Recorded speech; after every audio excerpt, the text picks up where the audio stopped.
Scaling your trucking business from owner operator fleet owner. Every trucking entrepreneur dreams of building a fleet, but very few do it successfully.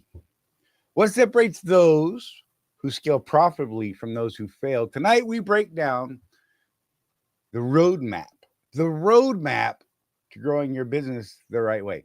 Anyhow, guys, we'll be right back. Check this out. We'll see you in just a second. Paying too much for trucking insurance?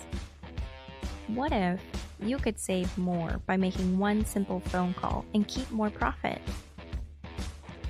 You could very well do just that with one simple call to Seabright Agency, 800-366-6466. Call now. Now here's a question that all owner-operators and small fleet owners should consider. What happens when you access the unrivaled advantages that are available through the ES Advantage program? We asked Jeff and Charley from Contractors Corner to share their thoughts on how they've been able to utilize the discounts and services that are a part of the ES Advantage. So we started looking for a way to save money on fuel. And we were turned on to the ES Advantage program for fuel first. So we got a hold of Jeff Reese, and he ran us through that program. And man, we were starting to save. And then we started talking to them. Well, we saw their website, and we said, Jeff, what's this thing about insurance and accounting and Right. You lease trucks? What? Right. And that's the thing, is we only knew it as a fuel card.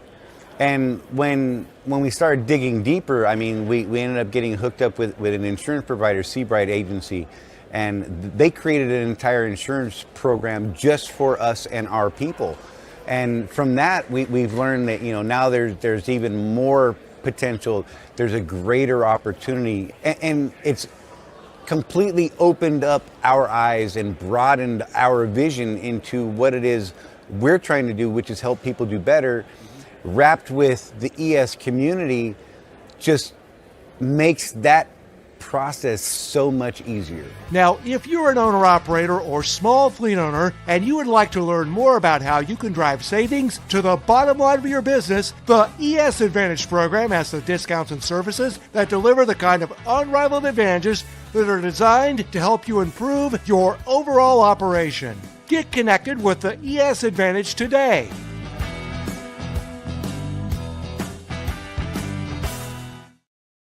Well, hey, everybody. Glad to see you. That's weird. Can't really see it. I guess I can see your names. But, hey, how y'all doing? So right now, I'm all alone. I don't know where Jeff is. I don't even know. That's fine. We'll do this thing. We'll do it. Anyhow, Jeff cheated and he was first today, so we're not going to really call him first. So that would make Chris Hamilton first. And then Trucker Tim, and then Lisa, number 3, and Craig was like way late. I mean, it was like, God, an hour or more or something like that, but whatever. It was weird. Like Craig bot's broken. But good to see y'all. Craig, good to see you. Wimpy just started out hot earlier. It was great. He just regular cheery self. I appreciate you. Hey, me, what's going on, man? James, Donna, let's see who else we got. Yeah, I don't know. There's a lot. There's few. There's like all 2 of you, something like that. Matt Nissen, good to see you, buddy.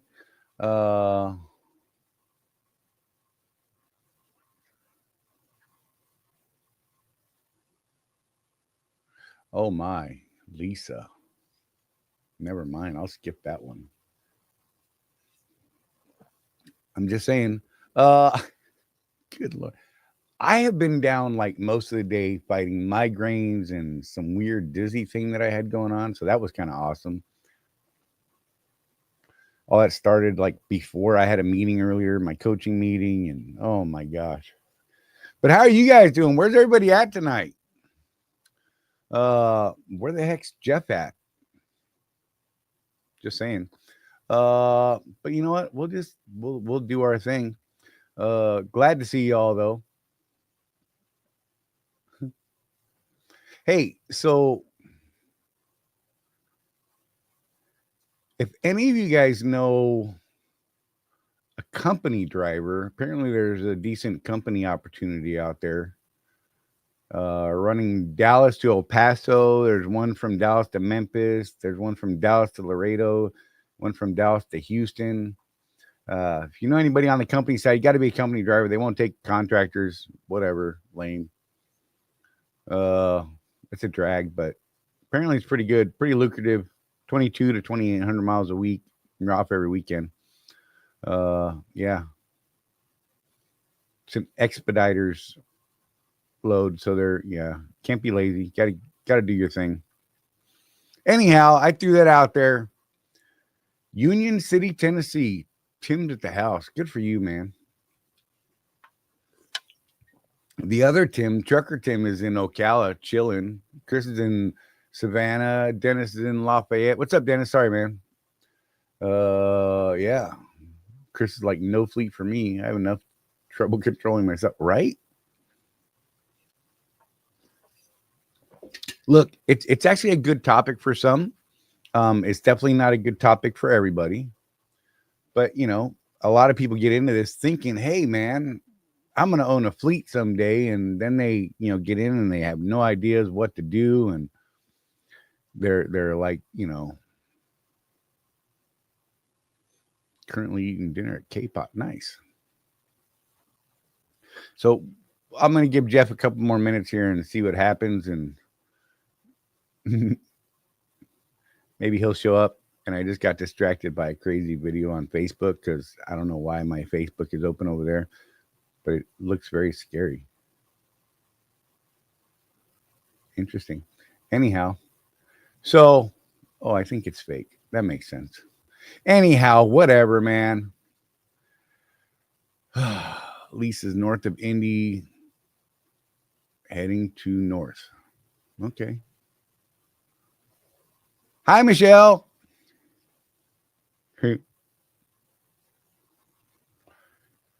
Dennis, I'm on a 4,300 mile run with 9 stops. Started in Dayton, Oregon, and last stop was Ashland, Virginia. Good Lord.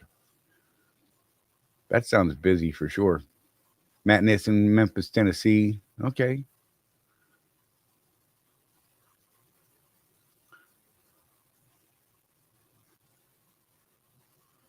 Yeah, 9 stops, insanity. That's a lot, man. How long is it going to take you, Dennis? Because that's pretty crazy.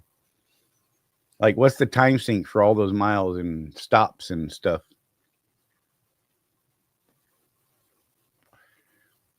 Ida! What's up, lady? Good to see you. Craig's in Augusta.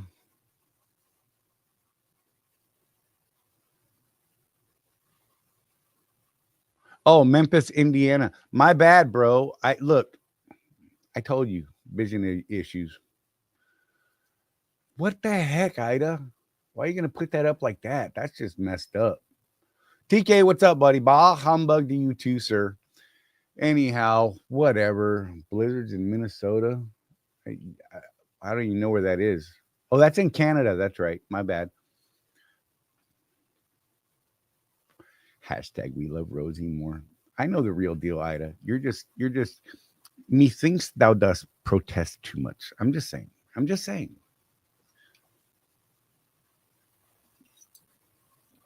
I need more Mountain Dew.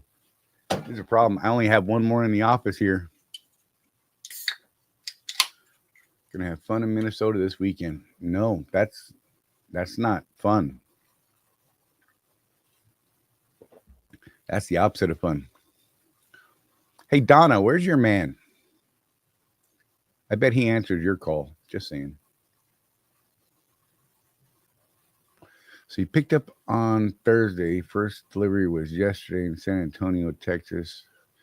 Hope to be done by Saturday early afternoon. Yeah, that's a crazy run, bro. That's a lot. Was it all just a single pickup, like a preloaded trailer type deal or something like that? I used to do stuff like that with FFE, but I'd have like 5 pickups and like 7 deliveries. And man, I did not like those. There's a lot of time. LTL was not my bag, man. Excuse me.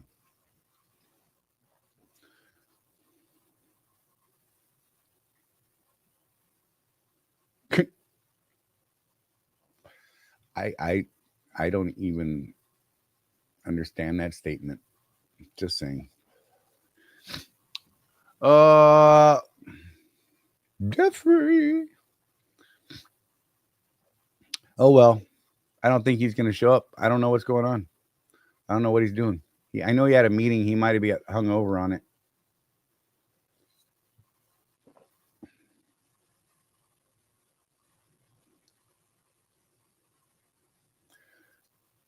Midlife trucker Tom Bell.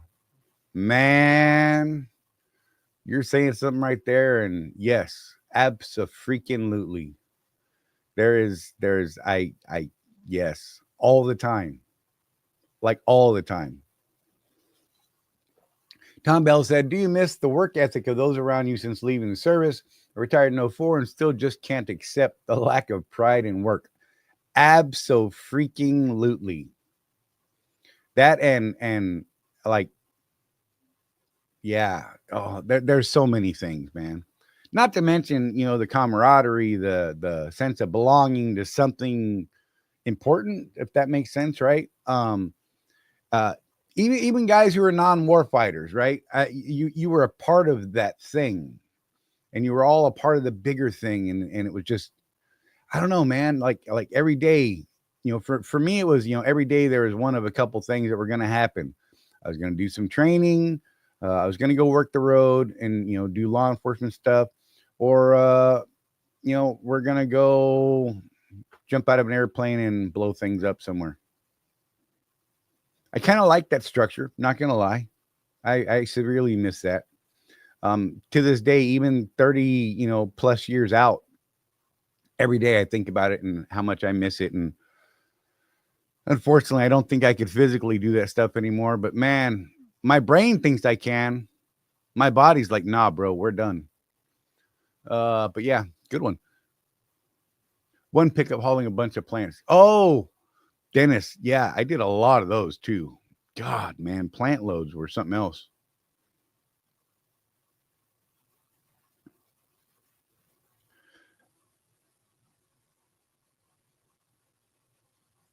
Yeah, midlife, you ain't wrong, man. Yeah, dude, it's we could do amazing things. Charlie, you know anything about this guy that almost got ran over at the Ocala terminal a few ago? The other guy now has to blow the air horn literally every time he drives from main yard to shop yard. That's crazy. Nope, don't know anything about it.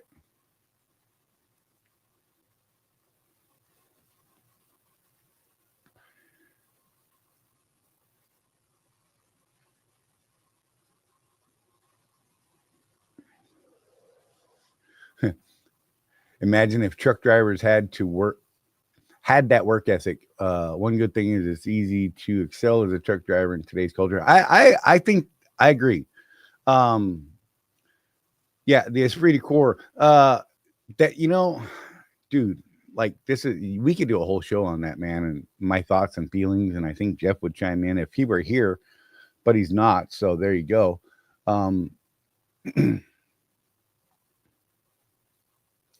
You got to have that mentality from the squirrel video, Charlie. Right?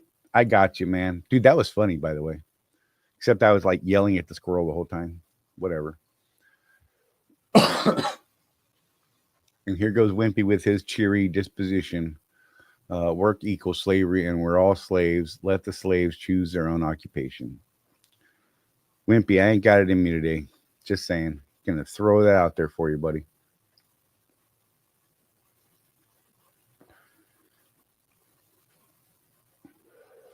Well, never mind.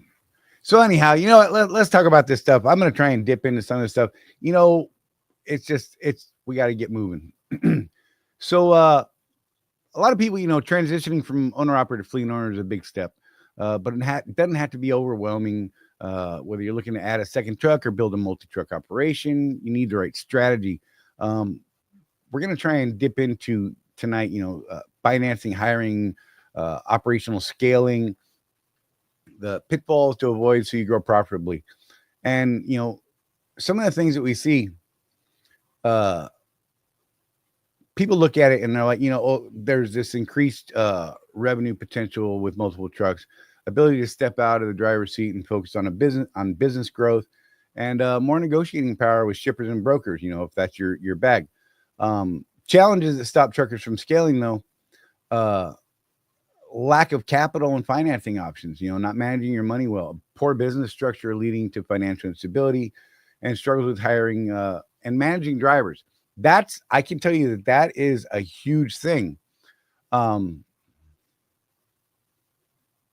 me put that up there. And, I got to switch a screen over here. My bad.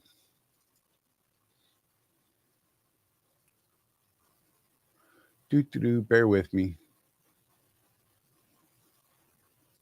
Couldn't find the right tab. Anyhow, but yeah, I mean, so, scaling versus staying small, revenue potential versus the risk, there is a lot of both. If you scale to a fleet size deal, I mean, your impact level on your business, I mean, could be tremendous, if you don't and just stay small, well, it, just kind of stays where it is. From an operational standpoint, it gets far more complex trying to manage a fleet. And, if you just stay small, it just is what it is. You maintain that thing. The financial risk, I mean, there's always a financial risk in expanding and growing and trying to get things bigger. Look, there's so many ways that you can lose money growing a fleet. And we've seen several people do it. I mean, it's not, secrets from some. I honestly did okay. The problem I had when I started growing a fleet was dealing with the employees, right? I paid a percentage of net revenue, and I mean, they controlled that. We couldn't control our gross compensation.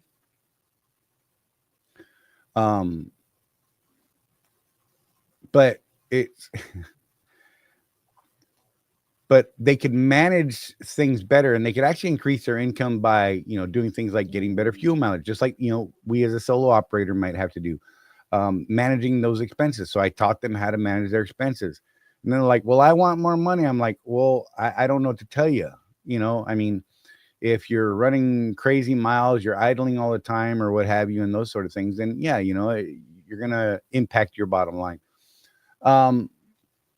Managing drivers, that was my problem. For the most part, I let them do whatever they wanted to do. It got to a point where I was like, look, any repair that you get made, I need to know ahead of time, because I want some input there. After I had one guy, swap a tire out because it was flat, but never asked them to check the tire and figure out why the tire went flat. Turns out it was a valve stem. And yeah, he just told me, yeah, just put a new tire on there, it'll be fine. And that was not okay. So that turned into a whole long conversation. Well, quite an argument. I don't know how I didn't get sued. Business control. This is a funny one, because the impact of business control scaling to a fleet is, it kind of decreases a bit, because you have to manage all of the different vehicles or your fleet, right? You have a lot more control on a single truck. I mean, it's easy to, take one truck from one place, go to another. It's a whole nother story trying to, take a fleet from here to here. When there's multiple trucks involved, it's a whole process.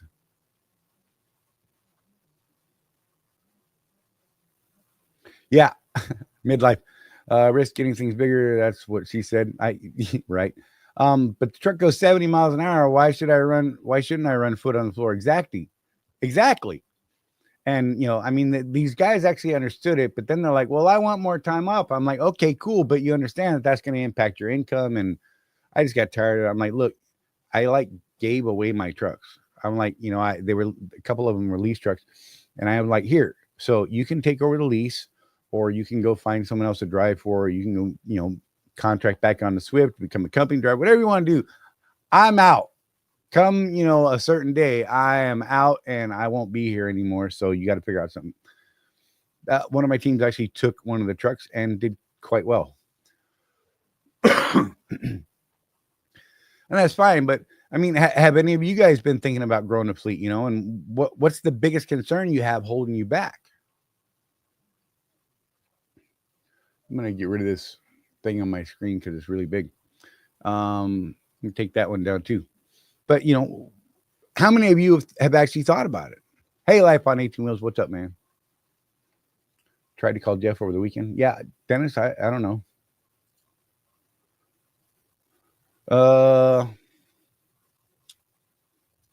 Life on 18 Wheels with his big wavy hand. Hey, man. But you know what?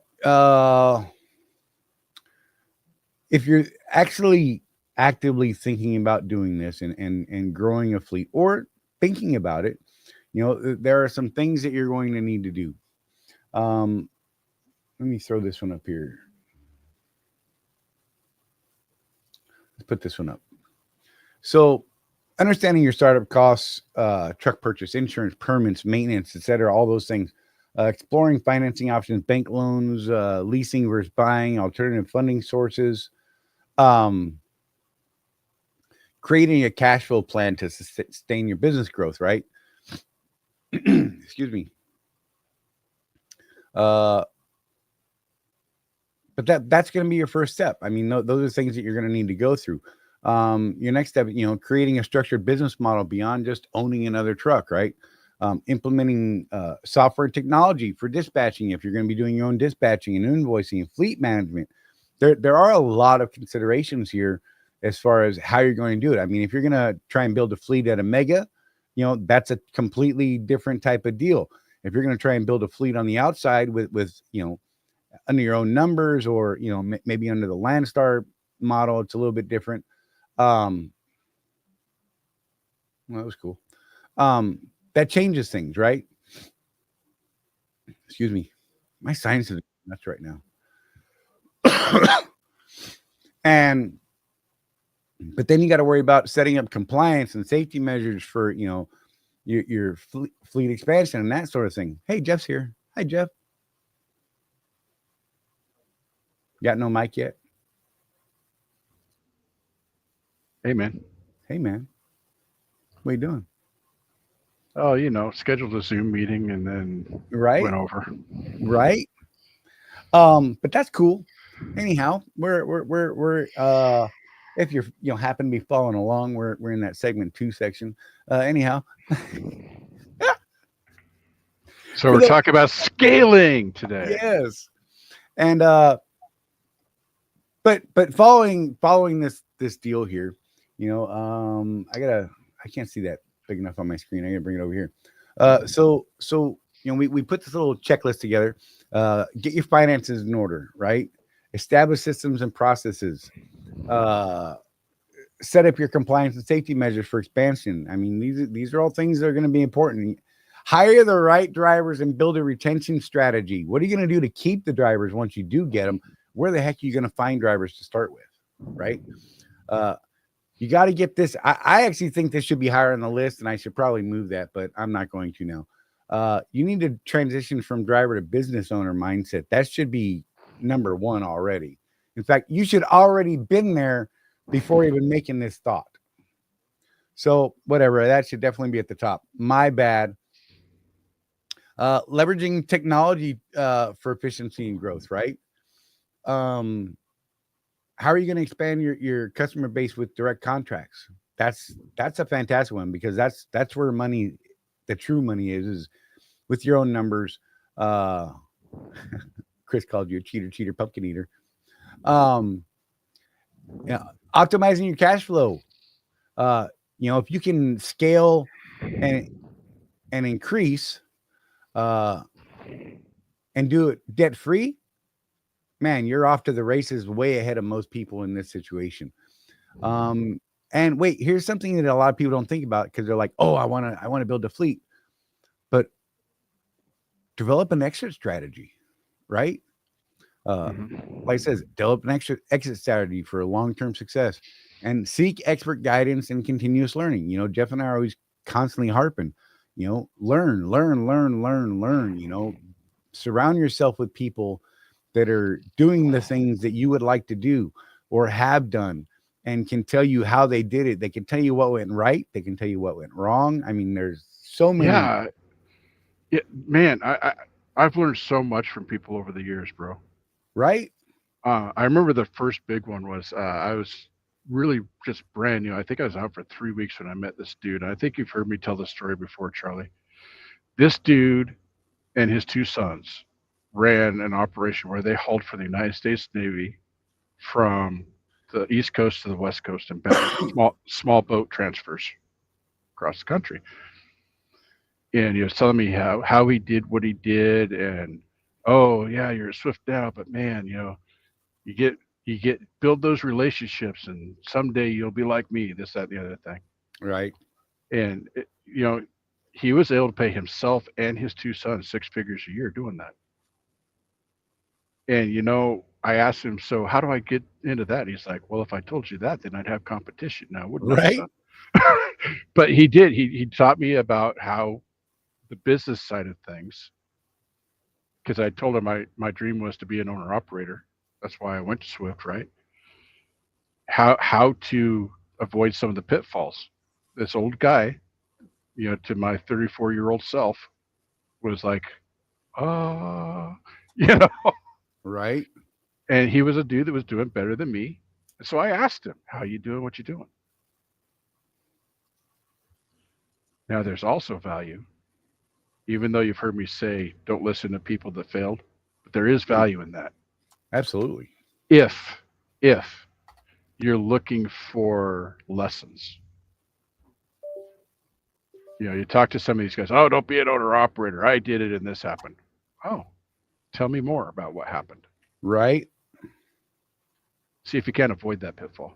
That's what I got. run into those folks a lot. That's what I got for that, Charlie. I got weird stuff happening with my trackball. Like I have to like scroll to get it to move 2 inches. I don't know what's happening here. Can you put that list back up? Since Yep. I'm late to the show, I want to read it. And I'm not prepared. What the heck, man? Finances in order. You went over that, Art. Did you go through the whole list? Yep. Okay, so I could just talk about it then, right? And I posed a question that I want you guys to think about while we're going over the rest of this stuff. What's the biggest challenge in growing a fleet? Finances, drivers, or operations? What are you guys' thoughts? Craig said drivers. That's a good one. I would say yes. Right? So here's one of the principles that I teach in the stuff that I do, Charlie. Get your finances in order. You talk to people, not just in trucking, but any entrepreneur that's been able to scale. And what they'll tell you is scale one thing at a time. If you've got that one truck right now, make sure it's profitable. Right. Then you add that second truck. Once it's profitable, then you add that third truck. Now you could 2x it each time. I've seen guys do that. They go from 2 trucks to 4 trucks to 8 trucks. Right. But it is a step-by-step progression. Don't go out there. I'm telling you guys, don't go out there like certain people that we've seen on Facebooks lately and say, I'm getting 5 trucks next week. Right. Well, good luck with that. Do you have drivers?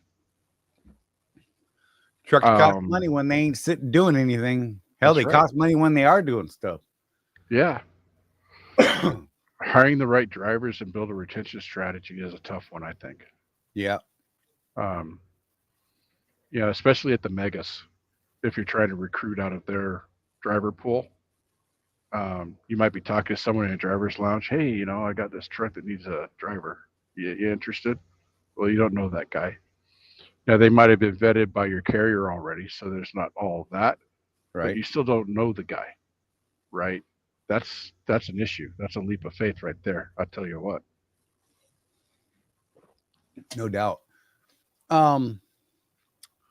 So yeah, Life on 18 Wheels. I actually have a copy, and I'll link it here in fact, here you can let me put it up over here. Sorry. you can go to that group, our Road Warrior Entrepreneur Meet and Greet group on Facebooks. If you join that group, I'm going to link it up there in the files section. I have not done it yet. Right after this show, I'll get it done, or maybe I'll get it done during the show. We'll see. But that file will be there, and it's, if you're in that group, it's free to click, download, print, whatever you want to do, man. It'll be there. But yeah, right there, facebook.com/groups/RW Meet and Greet is the group we're talking about, and you can go grab that list over there probably later after the show, and I'll put a link in the description. I'll pin not in the description, I'll pin the first comment with a link to that location. I'm gonna go fix the funnel real quick, Charlie. Good luck with that. Okay. Yeah, so when I asked the question, what's the biggest challenges in growing a fleet? Finances, drivers, or operations? Craig's like drivers. Trucker Tim says drivers. Finding good ones that won't make dumb decisions and will take care of your stuff. Way too many just don't care. That is absolutely true. No one will ever take care of your truck as good as you. Or, Charlie, how about your experience with drivers spending your money unnecessarily? Yep, you actually missed that. I brought that up earlier and said that was one of the reasons I got out, because that was one of the decisions. I used to let them run wild and do what they wanted until that day they, started spending money buying tires that didn't need to be replaced. James says drivers. Wimpy told me to clean my balls. He said, you got buzz on your track ball. It actually wasn't. It was a battery issue, so I just fixed that. Dennis said all of the above. Finances first. Hey, never mind. I just said I would say jokes. Right. I just said I would say financing solid, trustworthy drivers. Finding solid, trustworthy drivers. Financing. That's funny. That's probably not too far. Their actions are one of the few things outside of your control. Exactly. I had a guy used to be attracted apparently while driving a truck to bright yellow objects. Don't understand that at all. Clearly did not understand the look away, steer away theory of life and things. But that started costing him money and almost cost him his career. In fact, that there was one that would have been his career, was given the opportunity to, you can get the truck fixed before I see it next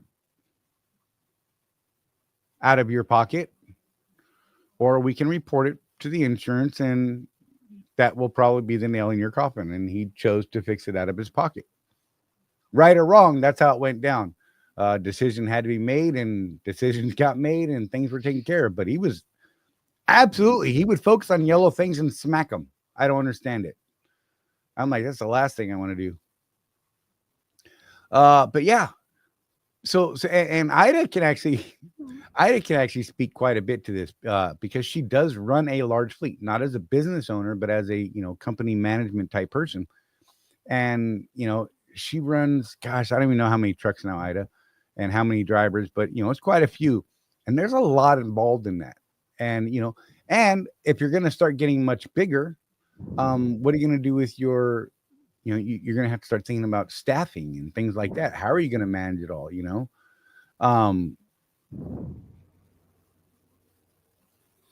Won't let me join because I have a Pages account. Don't you have a regular account as well? You should have a regular one and your Page account. Just don't join under your Page account. You should be able to split that, man. Because I have multiple pages under my main profile, right? I just have to make sure that I'm in my regular account, my regular profile. Anyhow, if not, I'll try and figure something out for you, man. But anyhow, let's get into avoiding the pitfalls that sink growing fleets, right? The most common mistakes that kill trucking growth: expanding too quickly. See, I see you. I see a life. It just said that you requested to join that group, and give me a minute and I can probably get you in a few. But expanding too quickly without financial stability, taking on too much debt without a profit plan, and failing to manage maintenance and operation costs effectively, right? These are legitimate issues. How do you prevent cash flow problems while scaling? Well, you avoid deadhead miles and maximizing load efficiency. keeping a financial buffer to handle unexpected expenses, great ideas. Building relationships with direct shippers for steady contracts. Again, if you're with a mega, that would equate to hooking up with good planners in certain locations and trying to build your reputation as the little fleet that they can always count on. That is what I did. My The one thing I can say about my guys is they ran when they were out. They usually ran for the most part. They had a couple problems. Could tell you about some of those guys, but whatever. And it was definitely an interesting thing. I'm going to put up another graphic here because why not? Oh, Jeff linked you can go there to contractorscorner.cc/scale, and there's a way to get it there as well. So the top 5 mistakes, right? Expanding too quickly without financial stability, taking on too much debt without a solid profit plan, failing to manage maintenance and operating costs efficiently, struggling to hire and retain quality drivers, and that may be actually one of the higher ones, to be honest, and not having systems and processes in place before growth. A lot of people make these decisions and they haven't thought ahead at all. And because of that, now instead of being able to act and be proactive, they're reacting to problems and situations that they didn't realize were going to be there because they didn't even know. Just Your no thought. graphic is hiding some text. Whatever. It's under banners. My bad. We make it go away. How's that? There we go. So all of you know that the managing maintenance was my downfall with that 2016. Right. That is a mistake that Jeff made. That truck is still sitting in my backyard waiting for the transmission to get fixed. Now, I will still say, just based on the progress that Peter has made, my youngest son, totally worth the money I spent moving to Utah, just for that. Did you approve? Sorry. Huh? Did you approve Life on 18 Wheels? For in what? The group? He said he was pending approval and then it was gone. I don't know. I don't know what he did. But the fact is that if I had not moved to spent all that money moving to Utah, I could have stroked a check for an entirely new transmission. Right. So be careful of those decisions, folks. The best practice is once you have money set aside for a thing, I don't care if it's the new pickup truck you want, the maintenance on the truck, a bigger house, whatever it is you're saving money for. Right. Lockbox. Right. Put that money in a lockbox and don't touch it until you're ready to make that purchase. I dipped into my savings that I should have had for maintenance to move, and then the truck broke down. Like what, Charlie? Within 9 months. Right. Which is not enough to recoup $40,000 of spent savings. So, just food for thought. Learn from us. That's the whole point of the show, right? Learn from the two jack wagons on YouTube. Right. I'm going to pose another question here. Okay.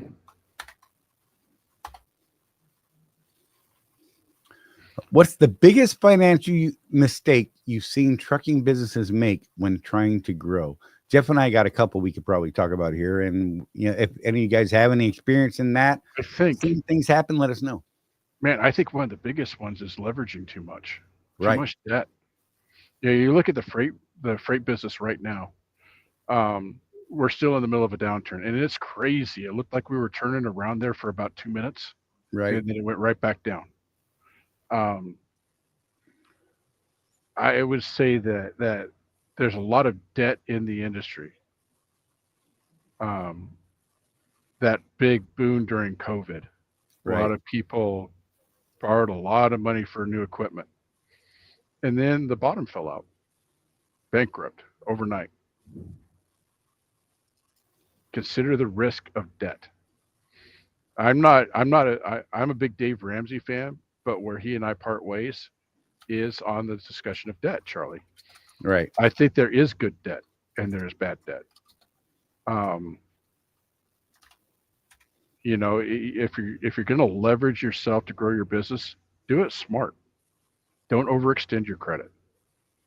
Have a plan for getting rid of that debt as soon as possible, and stick to that plan. Yeah, no doubt. I just put that file up in the group, by the way, life. Okay. And I'm gonna pin it up to the top, pin the featured. It'll be up there. The other checklist that we put up there, retirement savings checklist, that one's there. Yeah. Rapid expansion. Yeah, a lot of people go too fast, too big, too fast. That's a serious issue. They think that they can maintain it. They get something that's short term. They think it might be long term. I've seen guys say, "Oh man, I got this opportunity for this contract, right? And gosh, if I can just get enough trucks and trailers over there, then I'll be good. And they're gonna keep me running and loaded, and I'm gonna get rich. And woo, the world is right." And they get over there and they just bought 10 trucks and hired 15 drivers, and they don't know the quality of their drivers, and the drivers start screwing up on that new account that they just got, and they lose the account in 30 days. But you still got 10 trucks, right? And maybe you still have another 10 drivers that you want to keep. You want to get rid of 5, but how are you going to keep those 10 busy now? Right. Yeah, you ain't wrong. In regard to the freight market, always haul food. People will always need to eat. Our load counts have magically gone up, right? But it's also swing there sometimes. Yeah, everybody eats and everybody poops. And we've seen we couldn't keep enough toilet paper on the shelves during like crazy times. Just saying, whatever, that was weird. Who would think that'd be the thing people would hoard and fight over? Toilet paper. Just saying. Not fighting over toilet paper. No, it's such a big thing, though. I really like that show Homestead on Angel TV. And that's, if you remember during the movie, the premiere movie, that's what people were fighting over at the store was toilet paper. I mean, like people were going to kill each other over toilet paper in this movie. And it sounds crazy, but we've seen it. We've seen it happen where people are going to blows over toilet paper. Weird. Yeah, Trucker Tim. Don't know for sure, but I'd say too much debt, borrowing rather than saving up and paying cash. That is absolutely the best route to do it. Cash is king. Cash is king. Yep.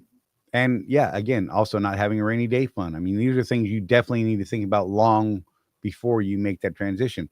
The average is like there's a couple different ways to look at this. But let's say you have 5 trucks.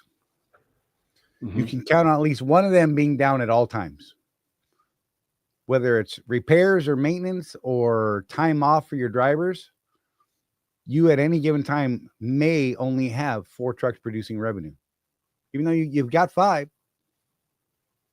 at least one of those trucks will typically be down. That's just how you have to plan for it. Some people will tell you 3 out of the 5 will be running. It depends on what breakdown you're following. There's a lot to think about. There really is. But are you guys thinking about scaling? And if you are, what's stopping you at this point? If you're not, great. Maybe this will make you think about it a little bit. I mean, I think everybody thinks about it at one point in time, and some should do it, some should not. It's just like anything. There are people who think I can do this no problem and jump in feet first. And you know what? Maybe 1 in 100 gets lucky and they make it somehow through sheer stubbornness alone. I don't know, or pure dumb luck. But others can get into this with a really solid plan, there's that phrase out there, not a religious dude, but they say man plans, God laughs. Just saying, seems to happen. we make all these plans, and then some force out there says, nope, not happening today, buddy. Glad you had the thought. Not going to happen. So I mean, there's a lot of things. James says not enough insurance. That's absolutely a thing. Yeah, I pay attention to some of the independent owner operator type pages on Facebook, and it amazes me how many people don't have enough insurance. Right. It's bizarre.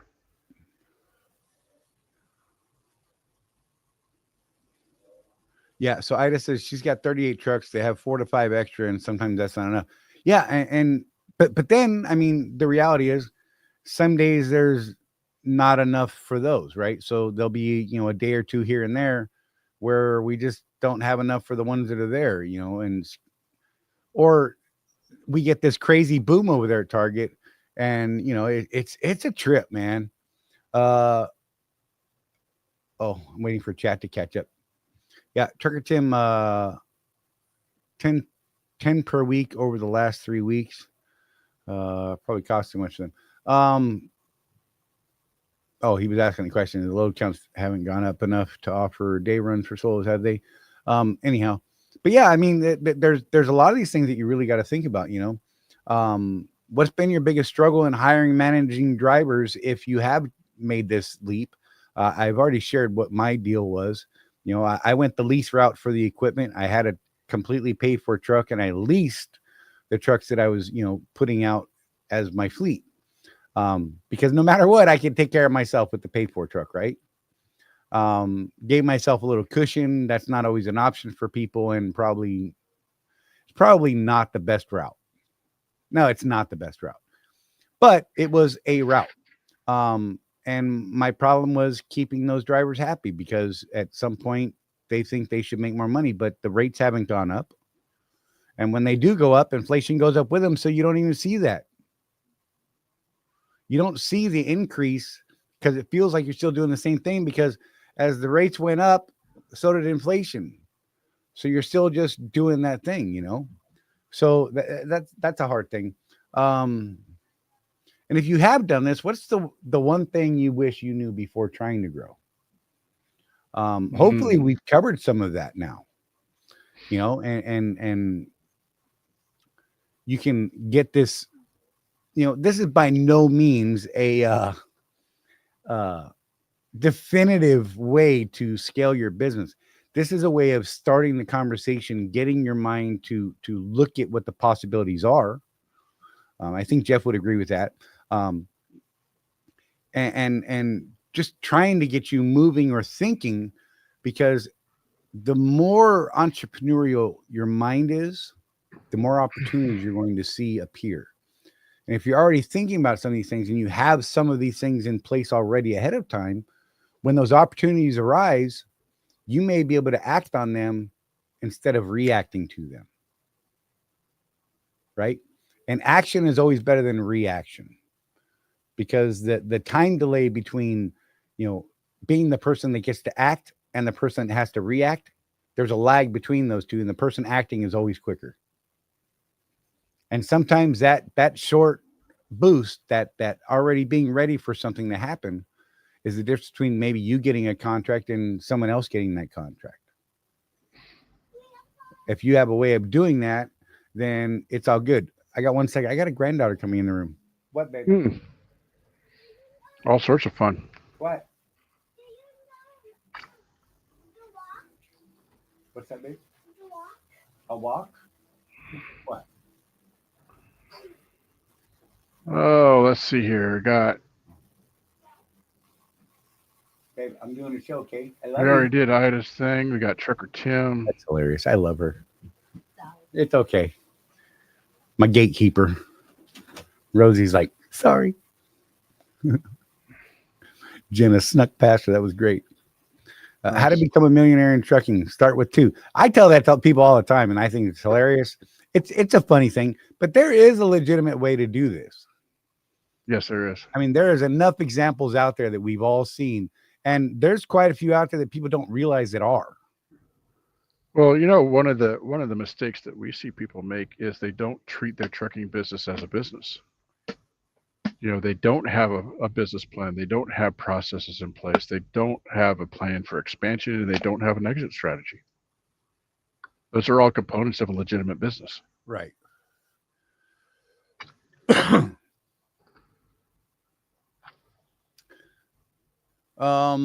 But yeah, so if you guys got any questions or anything specific you want us to dip into, like I said, this is by no means a definitive plan or advice to actually do this. This is the beginning stages of it, right?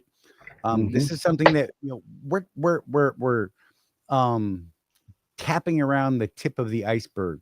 Could you see me struggle with what I was saying there, Jeff? Could you just imagine what I was thinking in my head? Yes, it was all there. Anyhow, I'm gonna get in trouble if I keep talking.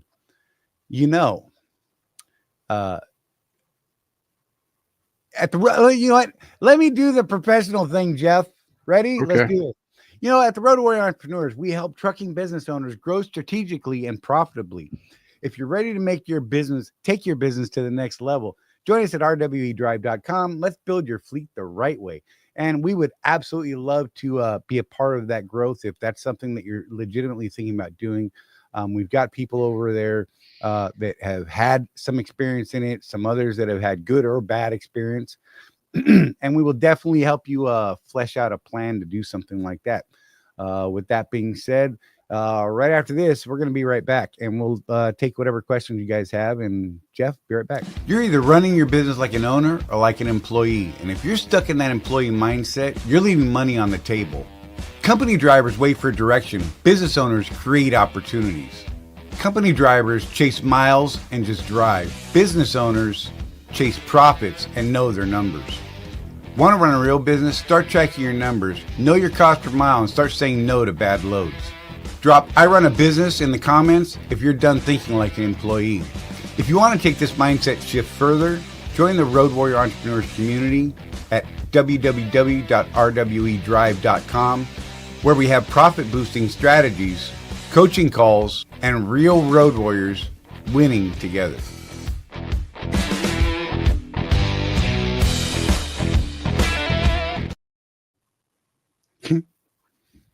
Oh man. It's been a day, Charlie. Right? It has been a day, dude. I actually had to take a shot right for the show, Jeff. Oh man, I'm on like Big Center number 10. Right? So we're like twin brothers in some ways. Like Charlie will get a migraine, and then I like get a migraine, and vice versa. It's weird. It's man. like chicks and their lady cycles. Right. I should have said that's what it chicks. is. I'm gonna get flamed for that one. It's like ladies and their lady cycles. Yeah. Oh, Yeah, that's so much better. I know. Bro, I've got like no brain power today. You know what I mean? Oh yeah. Ha. Okay, I'm gonna put that one up. Which animal has the largest chest? Lisa says. Trucker Tim said, "What?" Lisa said, "A zebra." Ah, that's I like that one. funny. That's a good one. That's That legit. is- We can play with that one. That's a solid PG right there. Okay, how about this one, Jeff? What do a man with a vasectomy and a Christmas tree have in common? What? Decorative balls. Obviously, Donna's not listening right now. Whew. Oh, dang it. She just popped in. Oh, there she Oh, is. no. It was not me. It was Busted. not I got me. busted. I apologize, Donna. So I missed the serious conversation, so I just get to have fun for the next hour. Oh, man. I don't. Which is like backwards, because Charlie is more of the fun guy and I'm more the serious guy. So Mushroom walked into a bar. Bartender says, "We don't serve your kind here." Mushroom says, "Why not? I'm a fun guy." yep. Sorry. I saw that one coming a mile away. I know you set it up and it triggered it. You hear certain things, you're like, I gotta say something. But yeah, so anyhow, you guys, if you want to talk any more about that, by all means, let us know. Lisa says she tried to behave, but Trucker Tim called her out. So there you Right. go. It's Trucker Tim's fault, dear. Trucker Tim's fault. Anyhow, whatever. And we know Yeah. how Charlie's 13-year-old brain works. It's just like a Right.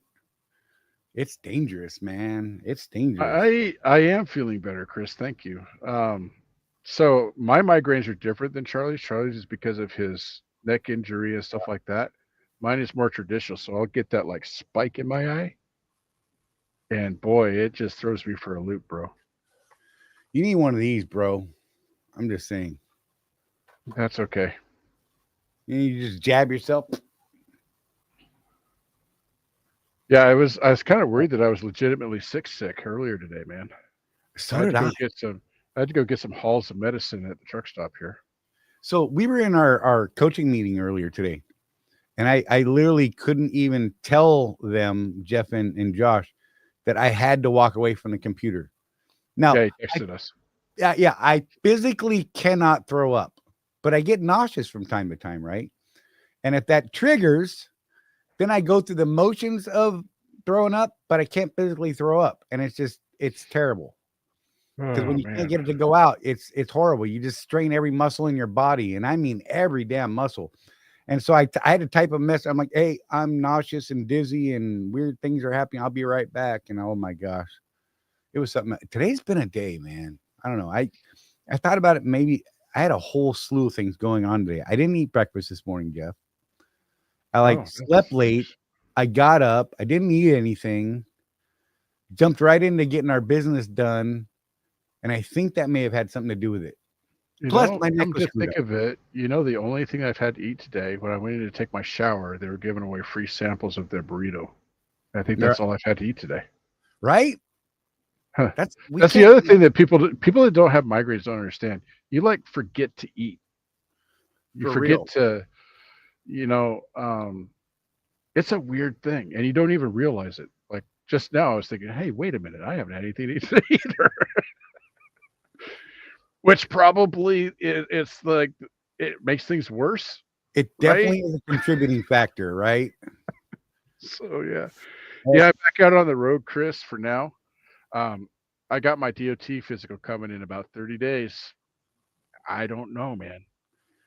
I don't know. And I appreciate all of you that have given me advice on the beaties over the last few months, but the beaties, it's a thing, man. Working with my doctor. I think you said it first. Oh, did I? You didn't sneak it in before I got in, huh? I don't think so. But watch out for your health, folks. I mean, seriously. Part of my issue, I think, is that I got diagnosed probably well after I started having symptoms, because you're on the 2-year card, and when it came up was during a DOT physical. So who knows how long my numbers have been off before then, because a lot of times, like if you don't eat anything before a DOT physical and you do the pee in a cup, right? Because that's the first indicator. They have you pee in the cup and they test your blood sugar. Well, maybe it wasn't high because you didn't have anything to eat. So it could have been years, literally, that I'd had symptoms and not realized it. If I maybe gotten diagnosed earlier, could have gotten a better handle on it earlier, things would be different. But one of the things about diabetes is it's constantly doing damage to your pancreas, right, over time. So if I was out of control and didn't know it, that could have been years of damage to my system, right? And silly me, if you have I'm going to put this out there, Charlie, little FYI. If you have a family history of something like diabetes, go get yourself a blood sugar, stick your finger thing. They're only like $15 at Walmart, right? And I don't know, not all the time, but every once in a while after you eat, do it after you eat. Prick your finger, take your blood sugar, and see what it says. Right. That probably could have saved my pancreas. Right. Because I could have gotten a diagnosis earlier, maybe gotten on the metformin or something while I was pre-diabetic. Right. instead of waiting until I had an A1C of 10, which was the worst. Right. You know, um, I don't know. Just keep an eye on it. You know, keep an eye on it. Hey, Life on 18, that file is up there if you want it, man. Sorry. I put it up a couple minutes ago. Forgot to say something, I think. And I have tested the website. It does work. So okay, cool. But yeah, so as far as this weeks go, man, I don't know how many of you were down here in the southeast or east over the last week, but man, it was gnarly, dude. And look, I had some serious anxiety, like legitimately serious anxiety. So I was delivering up in Huntsville, Alabama. I had 2 Huntsville stores and then a Florence store, which is, for those who don't know, kind of northeastern Alabama for Florence. And we had that line of tornadoes and craziness coming through, right? So I'm like, I am just on the pedal, man, just going, trying to get done as early as I can, because then I got to make that, that long trip south, right, to get back to Florida. So I spent the entire dang day feeling like I'm running from tornadoes. And then, later on the day, I start hearing, oh yeah, there's a tornado coming towards Florence. And oh, here's one coming towards Decatur, Priceville, and Falkville, all places I've just driven through, right? right. Yeah, and I'm like, go, man, go. It's trying to get you. And I finally get down to Montgomery and I hang that left, headed over towards Lake City. And then you start hearing the reports from behind, and I'm like, good Lord, I finally got way out in front of it. And not a great fuel day. And the wind was something fantastic, because all of that southbound trip from the Huntsville and Florence area is headed south. So I'm dead broadside, winds coming at me. I'm empty. I'm stressed out. I'm driving fast. I'm holding the wheel as tight as I can. My hands are still sore from that day. I'm usually a really relaxed driver, like legit, right? And I was like, the whole way down. Yeah, Ida had family, that got put into a shelter, or into their storm shelter, because there's, crazy tornado coming towards them. Dude, it was something else. And then we got to Lake City, and we're like, oh crap, we have to go the opposite direction. Oh, my anxiety. I was supposed to be going to bed. I told you that day, Jeff. Well, yeah, I'm going to, we're going to swap out early. I'm going to try and get a couple hours of sleep before we get there and a couple hours after, so that, in the event something radical happens, I'll be fresh. I can wake up and we can do whatever we need to do. No, when we made the turnaround, there was tornadoes actively coming into the path that we were kind of running. And there was no way for us to run that load without going through one of the areas that, was having tornado warnings and active tornadoes on the ground. Right. And so I'm just like, well, we're a couple hours this side of it, I mean, the best we can hope for is that, more don't pop up behind those. Right. And the forecast, I was watching Max Velocity. Love that dude on YouTube. Anyone that doesn't watch him during severe weather, you need to start watching that guy. Seriously. That kid is awesome. He's not a kid, but you know what I mean? He's like in his 20s. So he's a kid, whatever. I'm not sure his frontal cortex is completely developed yet. I don't think he's hit that 25 mark yet. Neither is mine, by the way, but whatever. And we're driving up there, and I'm texting with Ida, and I'm letting her know the weather conditions. There was one truck ahead of us, one truck behind us, all was kind of heading the same direction, trying to communicate.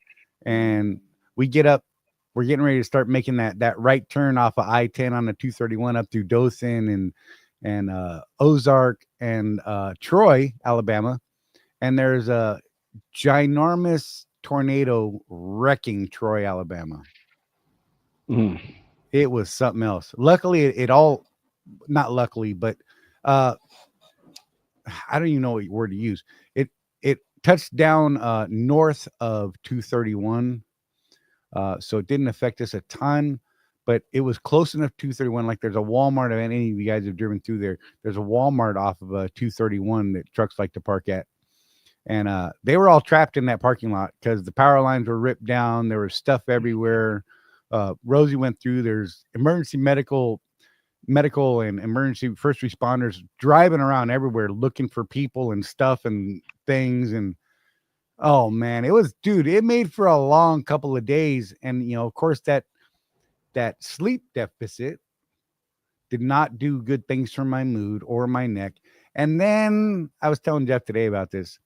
I did a dumb thing. We've all pretty much got that automatic fifth wheel release. I have not embraced that technology. I miss mine. I don't have it anymore on this truck. I always forget that it's there. And then it's weird to use for me. And I'm like, do I need to get out and look? And did it really do things? I don't know. So I just get out and I pull the damn fifth wheel release when I'm dropping a trailer, right? So I grabbed hold of my fifth wheel release and I pulled it. And I swear it was a giant pulling me back. And it pulled me back. And I'm like, not today, sir. And I pulled back again. And apparently when it jerked it back the first time, it kind of changed my grip from this to this. And when I pulled it and it locked out and I hit the stopper, my fingertips let go. And I fell down because I'm a knucklehead. Fell underneath another trailer. It was sitting there. It was fine. Not a big deal. Luckily, there was no one there to see it happen. I just kind of telling on myself now hurt my pride. And I was telling Jeff, my old paratrooper training kicked in because I started to reach out with my right hand. And those of you know, this wrist doesn't bend. It doesn't do this, right? It's steel and hip bone. And that's not the hand to ever put out when you're falling down, because I'll bend the plate and then my hand could be stuck like this and doing weird things, or I could shatter the bones that it's screwed into. All bad things. And so I instantly snatched it back in and I thought, you're going to hit your head on that trailer, man. And this all happening slow motion. So I go back into my airborne training. I brought my wrists into my gut. I ducked my chin on my chest and I just let gravity happen. Full thud, right side. Oh, and I think it racked my neck. I didn't think about it till today. And then so the next day I was having like crazy migraines and neck problems, and it's probably continuing today as part of my problem. I don't know. It was nutty though, man. It's just been a week. It has absolutely been a week, and I was ready for it to be done. And then yesterday, our last load came out late, which put us in. It was an Aladdin load. Only had 2 stops, but I had to go up to the top of Atlanta on the top of 285 there. It's literally like 2 miles from 285. And that put us, because it was so late, it put us dead in the worst of the morning traffic. Then I get over my second stop and the milkman's in the way of one door. The door I'm supposed to use, the store decided they didn't want to move the pallets out of their way. There's 4 pallets sitting on that dock, so they didn't want to do it. So I actually waited an hour before they ever got me in. And then my migraine kicked off, and this is my Friday, and I'm like, I'm going to be home early. I didn't get home till like after 1 o'clock this morning. I should have been back to the DC by like 5 p.m., 6 p.m. at the latest. Another 2 hours to the house, and none of it worked. So it was just, I was ready for this week to be done. And then today happened, and it hasn't been much better, honestly. You got to Not spend trying, time with just me and sharing. Josh today. You know? Sort of. Yeah. I have an announcement. Dun, dun, dun. Wait. I don't have any cool music. Go ahead. Okay. So this is from EIA, the U.S. Energy Information Administration. So starting in 2 weeks, April 7th, is that 2 or 3 weeks? Go ahead. I'll let you know. The weekly publication for the fuel prices will move from Monday afternoons to Tuesday mornings around 10 a.m. Eastern Time. Lane. When Monday is a federal holiday, they will publish the prices on Wednesday mornings around 10 a.m. What? The published retail gasoline and on-highway diesel data in this report will always be Monday prices. Okay. Sounds like a scam to me. I'm just saying. 3 weeks. So yeah, starting next month, basically, they're moving it to Tuesday morning at 10 a.m. So you guys that have a fuel surcharge, it's going to be based on that report. So know that the data comes out on Tuesdays instead of Mondays starting next month. So hey, we broke some news. Look at that. Right? Da-da-da-da-da-da-da.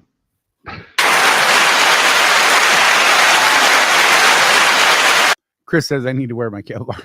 Right. Oh man, that reminds me. So I told you that my son Joseph is a mechanical engineering major, right? Right. And he's involved in this club where they build an experimental RC aircraft. Nice. They have a 3D printer, Charlie, that prints with Kevlar. That'd be awesome. Super light, super strong. So they could do all these weird airframes for their little experiments. Right. Yeah.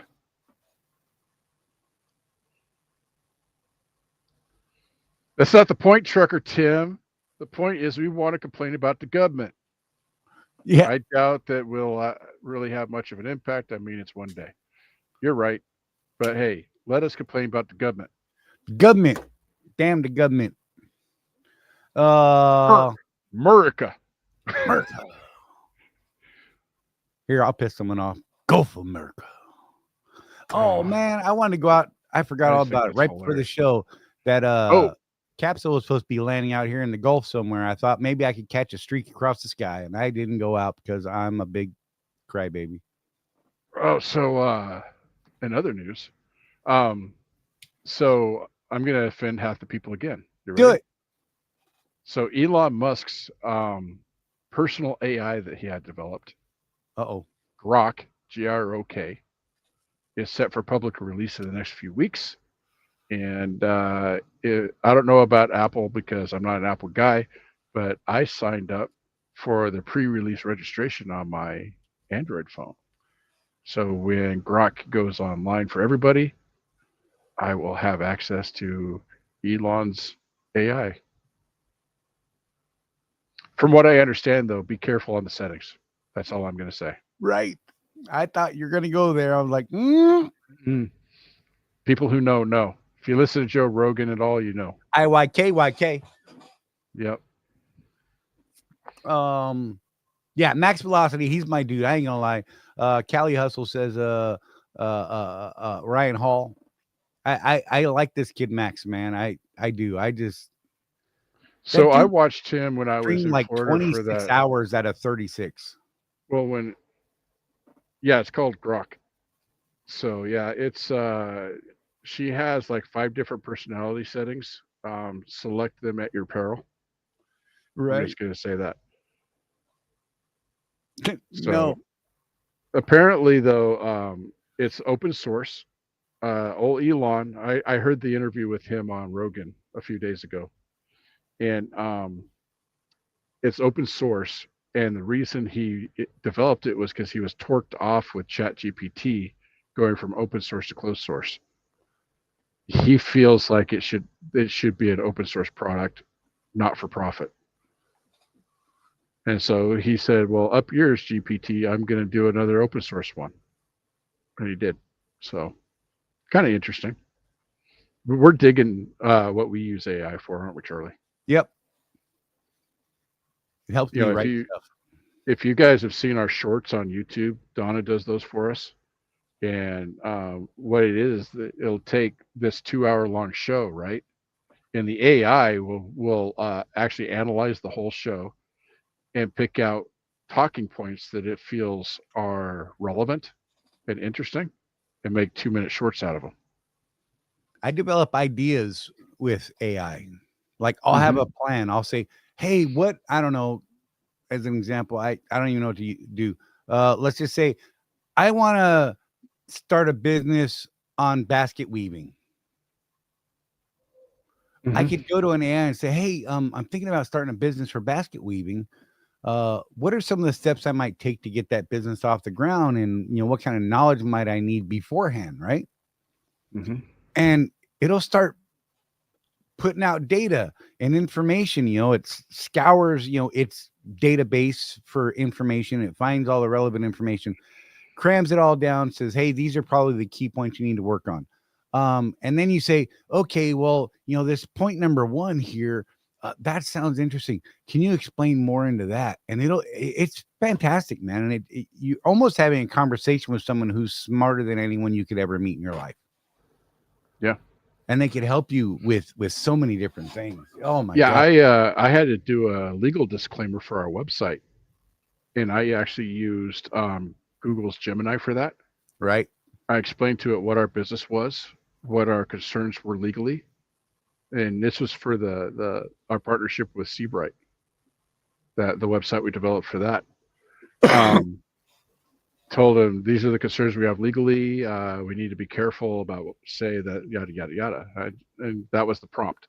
And it came back with a very nice disclaimer to put at the bottom of our website. Ran it by Seabright. They didn't get back to us, so we figured it was probably good. Right. You know, so it's saving us some money, right, Charlie? Yeah. Some things And time. like with in the past, like I write a lot of copy for the website and for other things, right? Rather than hiring an editor, I can run it through AI, and the AI will point out my mistakes to the point, Charlie, where it'll be like, this is a little obscure. You can clear it up if you change the wording to this. The problem I have, and I'm starting to see it more and more in our little expert industry, Charlie. Right. People are using AI to just plain write their stuff. Yeah, that sucks. I mean, come on, at least start with an original thought, right? So, give it something to edit. Don't just have it write it for you. So here's another way that I have been known to use it, right? In a more heated discussion, debate, whatever you want, right? You guys that know me, and you know that sometimes my mouth and my fingers will go on fire. And I'll say things or type things a certain way, which are not real conducive to continuing a conversation or learning or expressing an idea or opinion. I have a tendency to make people shut down because of the maybe crass or absolutist way that I might speak it, right? So I will type in what I intended to type or say, and I'll say, can you help me make this not quite so combative? Because I don't necessarily want to be combative. It's not really my intention. It's a knee-jerk reaction that I have, that broken filter that I have. And so I try to use it to express my point more thoroughly, clearly, and accurately. And I'll take that and I'll go, okay, I really like how this is laid out and what the words are here. And then I like this word better, and I'll put a different word there. And then that's what I'll post. And it helps keep a conversation going rather than killing it with a filth, filth, F you big dummy. Because that's what's coming out of my mouth sometimes. Like, just real. Yeah. You remember when we first started working with one of the AIs, Charlie, and I was writing some copy for Facebook, and it literally came back with, here is a more gentle way to say this. Like it literally said that. Right. Yes. And I'm like, that's not offensive. I'm going to use that. Right. Gigi's great for that one. Yeah. I really like Gigi when we do that one. I really... Well, and here's what's kind of neat, folks, is that if you have a guy like this Gigi thing that we talk about, it's actually programmed to think like Tony Robbins. So if you're a Tony Robbins fan, you can ask it questions and it'll answer like it's Tony Robbins. Right. It's a really interesting thing. And there's a couple of other self-help guru type people that have deployed this sort of thing. I know Brendan Burchard has one now on his website. It's got a little thing in the bottom right. It says, ask Brendan anything. And it's an AI bot, and you ask it a question and it'll go through all of Brendan Burchard's free content. Right. And point you to videos, print material, whatever that answers that question. Brilliant. Right. It's like it's like the fastest librarian you've ever seen. Librarian. Life on 18 Wheels said AI on my load board would be insane. I almost think that you could build something with what's currently out there, like with the ChatGPT stuff. There are tools, if you pay for ChatGPT, for instance, that you could actually teach it to do what it is you want it to do. and perform actions out there in the web space or Well, functions on a computer. Yeah, I'm glad he brought that up, because one of the things is that brokers now absolutely use AI. Yes. They have AI modeling of the market, and it's hooked into real time data, so they know Right. exactly how many trucks are in an area, how many loads are in an area. Maybe they can underbid a little bit because, Right. hey, you might be they know because of the Market AI that you're saturated. desperate for the load, right? Right. So you're going to have certain people that take that 80-cent mile load. They also know, oh crap, nobody's jonesing for a load, so I better raise that price. And They AI are has that absolutely using ability that. to learn. Yep.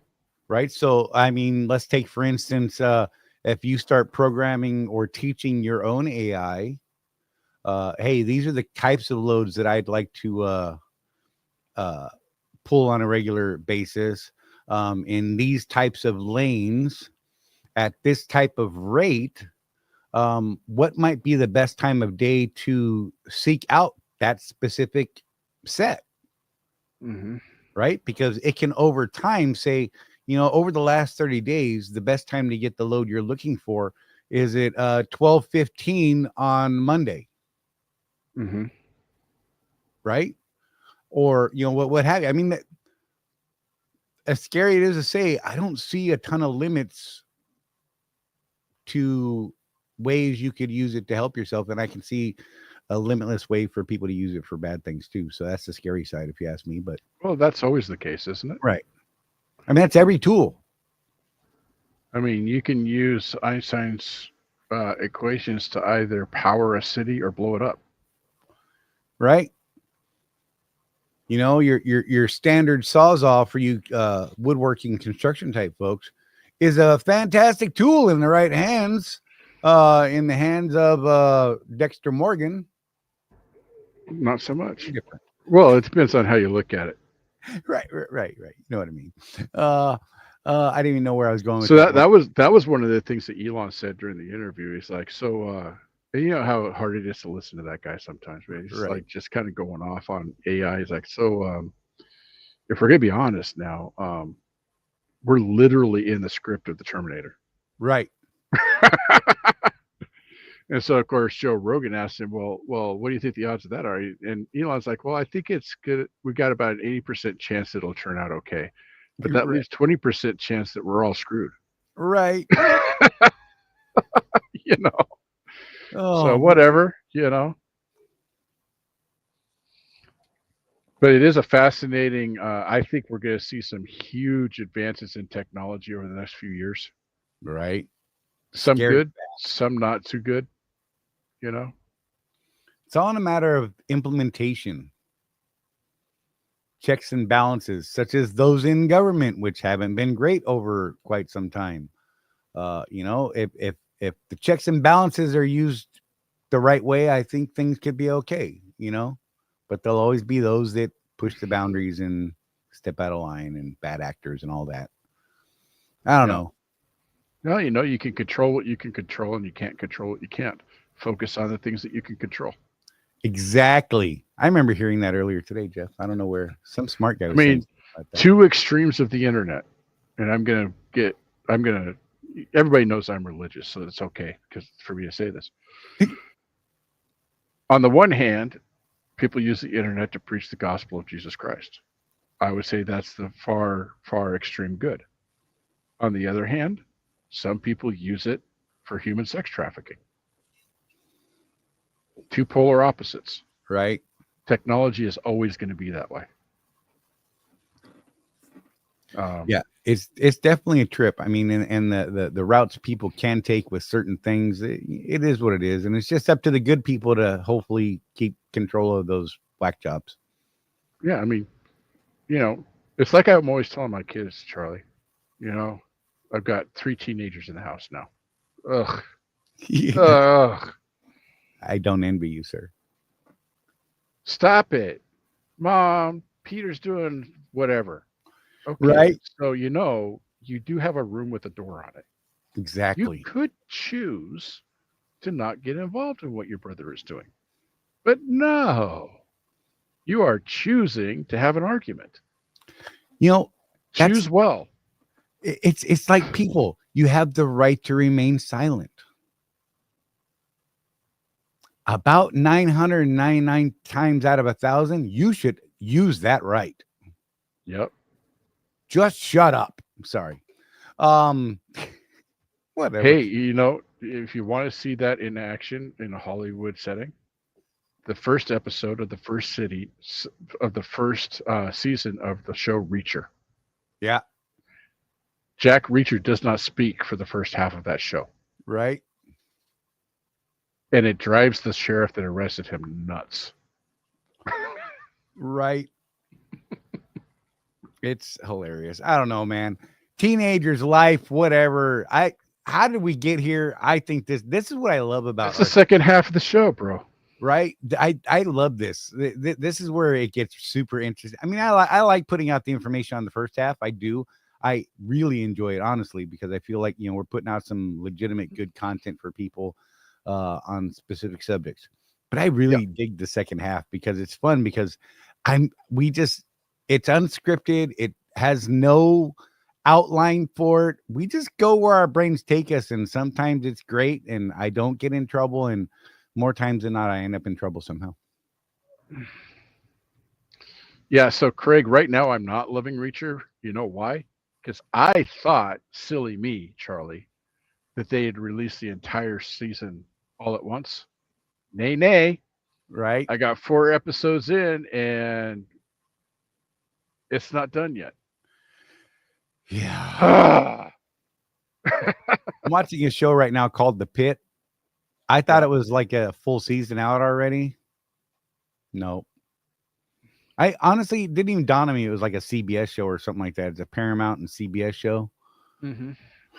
I watched like 11 episodes binging and realized, there's more, and it doesn't come out till like Thursday. Oh boy. So you're saying don't start watching The Pit yet? Okay. Don't do it, man. It's a good show. Don't watch that with the kids. Just don't watch it with the kids. But it is definitely an adult show. The content, the language, some of the graphic, it's set in a ER in like Philly or something like that. It's a lot. It's an interesting concept. It's like 24 meets ER. Yeah, that's what every episode is 1 hour in a doctor's shift. And it's intense, man. I like that intense stuff. I don't know why. Yeah, Mike Henderson, The Pit is great. Dude. Yeah, the one I just started, I only watched the first episode, but it looks really good, is 0 Hour. That was fantastic. I actually watched it and I dug it. It's a limited series, like 5 episodes, I think it was, maybe 6. That was really good. I mean, there's some. Well, don't tell me anything about it. It's propaganda-ish. No, that's what I'll say. But it's a good story. It's a really good story, I think. Yeah. De Niro has political leanings. Yeah, even in the first episode on that one, his character, De Niro's character, I'm like, that's interesting because you're kind of like the way you are in real life, right? It was definitely a good story. Mike Henderson, did you see the one with the childbirth? That episode with the childbirth? Because I'm telling you right now, I am not totally convinced that wasn't a legitimate birth happening. Trick or Tim, Charlie and I, Tulsa King. Yes, Tulsa. Oh, yeah. Lioness, also awesome. Yeah, my daughter's into Daredevil Reborn right now. Yeah, Taylor Sheridan, Trick or Tim, absolutely, dude. That guy is, oh my gosh, I love the way that guy writes and the stories that he tells. Fantastic. Taylor Sheridan's a phenomenal dude. You know who I wanted to see do another one is Vince Gilligan. Yeah. Breaking Bad, Better Call Saul. Right. You know, the writing in those two shows was just so above par. Just fascinated me. I thought that was you now, Craig.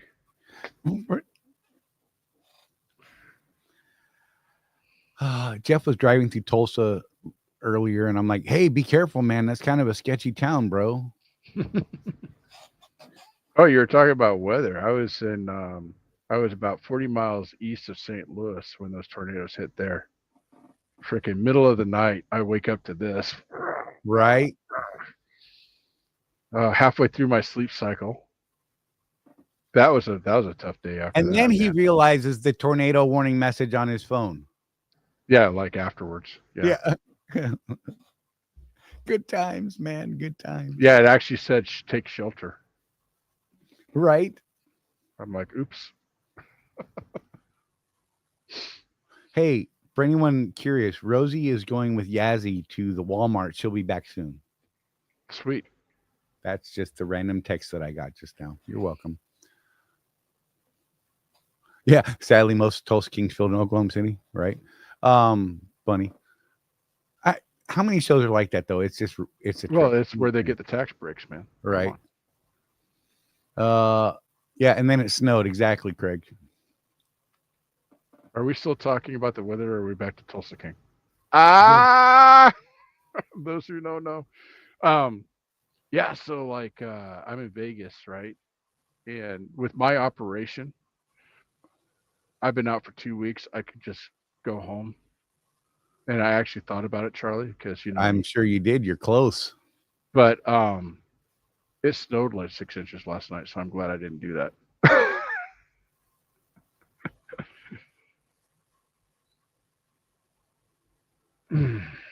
Yeah, Landman's another good one. Again, probably not a show to watch with the kids. Language and stuff. Just saying. Really good show. My big guilty pleasure right now is I'm almost done with Succession. Right. Hey, I gotta grab a soda. Be right back. That one is fascinating. Just the it's very propaganda-ish, also very anti-rich person, but it's just really interesting. 8 to 12 inches headed which way, Craig? Where are you? I came late to the show, so I don't know where you're at. I never watched Banshee. I'm aware of it, but I never watched it.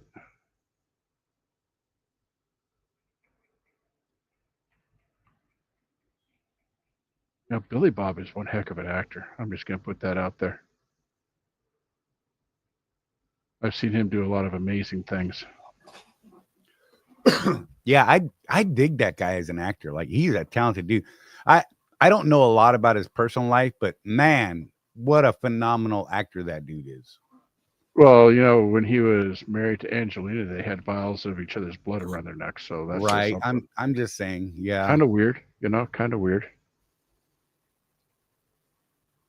So Craig's in Augusta. They're expecting 8 to 12 inches. Yeah, that sucks. Yeah, Lisa, I haven't watched the new Night Court yet, but I am interested. I watched a couple, but I didn't dig it. Not gonna lie. Really? I half tolerated the original. I don't know why. It just wasn't my bag. It was a staple when I was growing up. Night Court. Loved it. MASH, I grew up on. Saddest ending of all time. MASH. Right?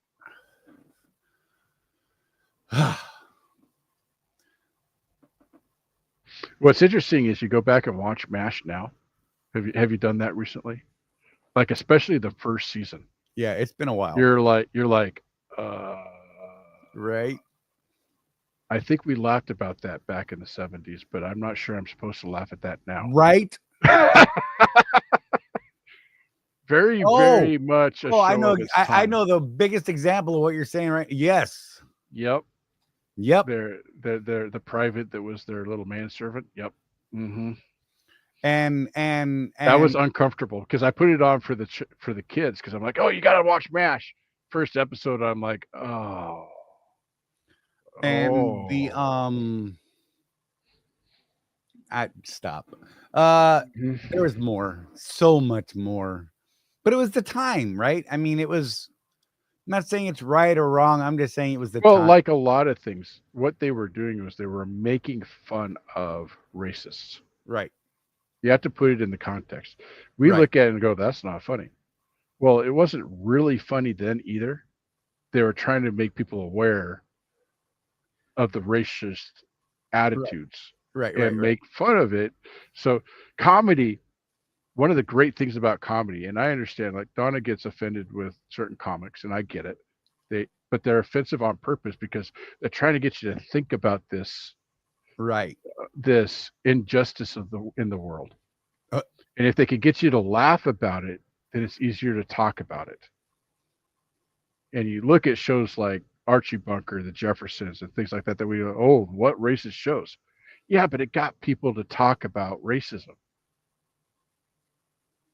Isn't that a good thing? yeah. All in the Family, right? The father winning a trip to Tokyo with a nurse. Yes. Yep. Blazing Saddles. Oh God. Can you imagine So them trying to put I that out? remember I watched that with my daughter Tashina. That was interesting. Right? Oh, it's so funny though. So funny. Gosh, you can't admit that though. I think we're Oh, canceled. I fully admit that. It's on Netflix. They didn't pull it off of Netflix, so it must That's be okay, crazy. right? But again, another example of showing the absurdity of racism. Right. Yeah, it's definitely something else. Man, we've been all over the place tonight, Jeff. This is hilarious. This is good. Uh oh my God. The way the directions our brains go. Yeah, exactly. Squirrels, they are everywhere. Right? I would do that, but I think I'll hurt my neck right now. Yeah. Oh my God. History of the World. That's another Yes. good one. Oh my God, there's so much that is so The wrong. the one that Donna wishes I quit mentioning, The Life of Brian. Right? Oh man, that's good stuff. You know what? I'm gonna mention next week's show. How's that? Okay. We have a topic. What are we doing? What are we doing next week, Charlie? So next week, we're gonna be dipping into trucking business insurance and are you really covered? I know some of you guys are kind of insuranced out. There's a lot of people who are not really aware of what is out there. So common insurance mistakes that cost trucking entrepreneurs thousands, understanding liability, cargo, and business interruption policies, and how to cut insurance costs without sacrificing protection. We are in fact getting Tony Dennis on the show for that one. Committed him to it 2 weeks ago, and I'm like, yeah, man, stop it with the lobsters. You know, I looked away from Lisa's comment, and what do? Jeff. Crab people. Oh Crab my people. gosh. I'm out of here. I'm done with. I won the fight with Charlie. I'm bigger now.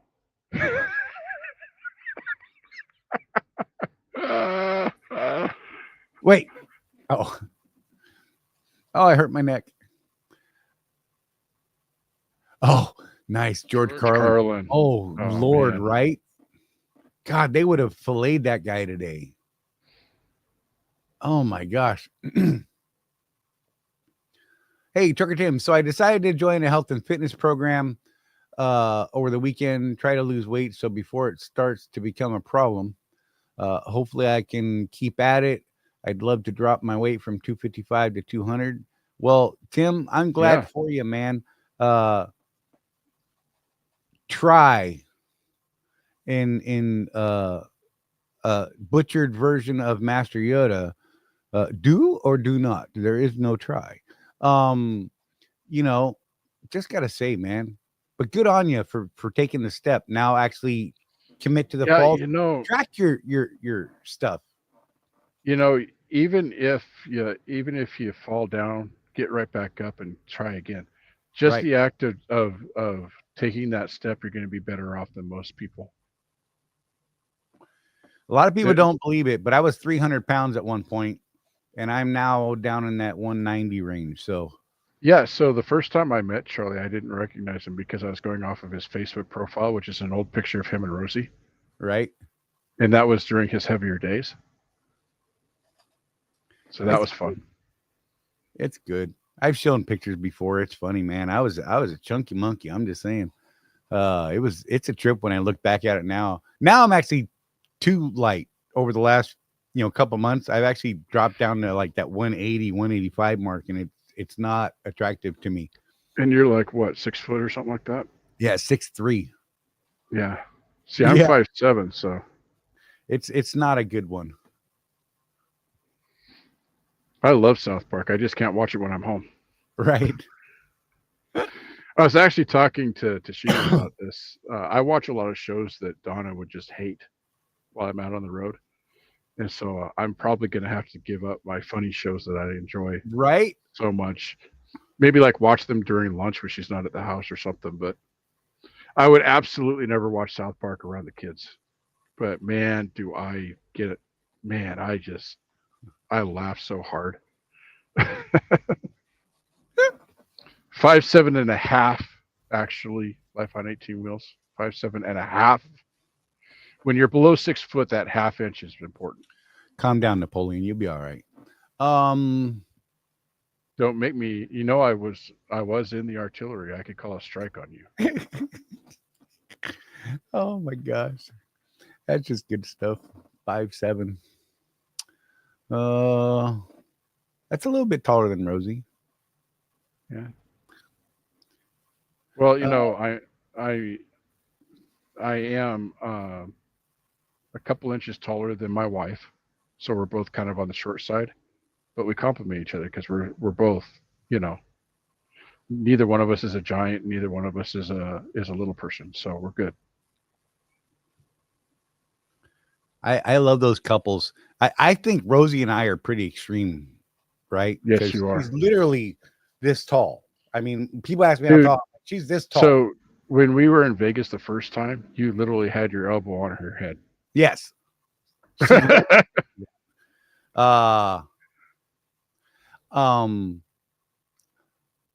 Whatever, bro. Well, the thing is that Charlie is taller than he is. Because of his injuries, he hunches over.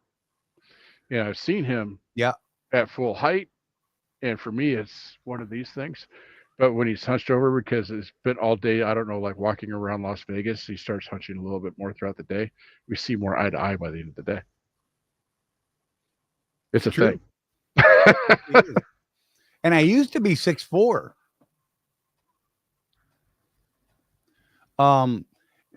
Look, Life on 18 Wheels, Mr. DeVille. We were at the fuel island when we met up, and I'm just saying, bro, we didn't even get that close. I am absolutely 75 inches tall. Just saying. When I'm in my full upright, I avoided a word I was going to use that would have made me giggle because the 12-year-old in my fully upright position. Like a tray table. When I'm fully erect, what? God dang it. Donna, I apologize. I need more meds. Maybe she missed it and we'll just move right on. Ida said you could go watch that stuff over there and that would be okay.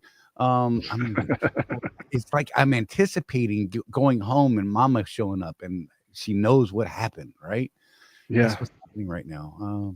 So my history with South Park, by the way, is I refused to watch it for the longest time. And then a friend of mine is like, dude, at least watch the movie with me. I'm like, okay. So after we watched South Park the movie, he asked me what I thought. I said, dude, I've never been so offended nor laughed so hard in my life. Right. All at the same time. So good times. Gosh. But but it's important I'm going to put this out there for Donna's benefit. It's important to be sensitive to the sensibilities of other people. Absolutely. I try not to cuss around people that I know really don't like it. Yeah. And I try not to cuss around people until they've slipped out of their mouth first. Does that make sense? Right? Once you drop an F-bomb on me, though, I'm just saying I'm gonna go filth on you. Yeah, you were like really nice around me until I screwed up. Right? All bets are off. I'm just saying. Well, sometimes the army comes out in me. Right. For real. Like you guys have seen it on the show. I get a little carried away. And I revel in it and make little clips out of it. What? And then I have to sleep on the couch. That's funny. I'm not saying that.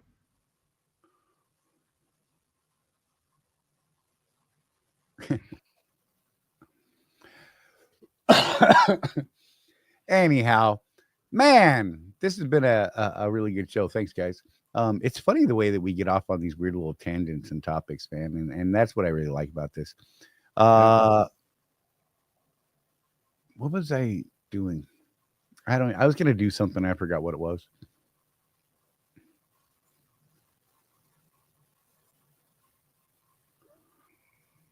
Wow, that doesn't sound sketchy at all, Trucker Tim. I bought a cane with a gun revolver handle that unscrews to reveal a dagger. There you go. I never watched South Park until I married a Jewish man from Israel. Isn't that the way it goes, though? Lisa, indeed, pillow therapy is strong with this one. Good God. Luckily, Rosie's at Walmart. Mm-hmm. Not forever. Yeah, And you won't be protected by being on camera when she gets home. Right? Won't watch. How sad is that? Probably won't watch. Maybe. That's good stuff. Lisa was trying to get me in trouble. I'm just saying, trying to feed me lines over here. Doesn't take much. Right? I did not see that one, Tim. Yeah, for those of you that don't know, Tim does have the Tim Show that he does on Facebook. That's very, very interesting and entertaining. If you follow him on Facebook and then follow us on Facebook so you get more of our stuff, that'd be great. Right? I've been doing videos every day this week, Charlie. I've been doing pretty good. Watch this. I'm going to give Tim the shout out. Nice.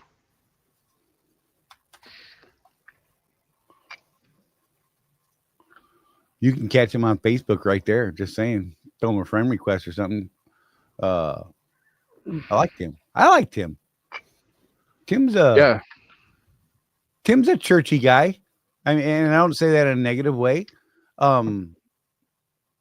It's what we call a believer in life, and I dig it. I am the opposite. I'm a potty mouth. Everybody knows this. Yeah, it's I dig it though.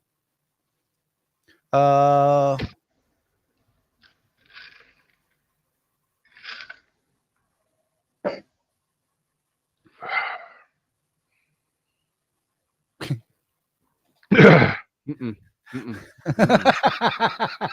can see me reading it. Oh man. Now Mike's trying to get me in trouble to read stuff.